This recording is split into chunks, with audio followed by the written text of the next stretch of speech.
This is Heidi Caswell here, WordPress 101 for Boomers. And today we're going to do a little bit of troubleshooting. And we have a problem here and we're going to see how to fix it. And you can see here, this is my category pages. And then you can click on these and they will take you. You can see here it even highlights the text I have that goes with the category telling you about them.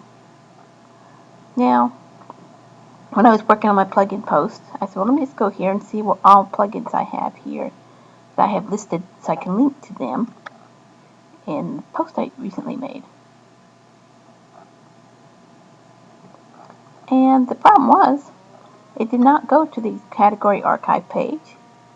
It went to a page. And I thought, that's not right. And I went back and I checked up at the very top. You can't see that the URL, and made sure the URL was not the same as what it showed up in the category for the back in the back of the dashboard. And they're different names. One has plugins, one says about dash plugins, and this one here says about dash plugins. It's a similar name, and not finding it, I guess it pulled up the post that was closest. But it really should be pulling up the archives. So we're going to go in and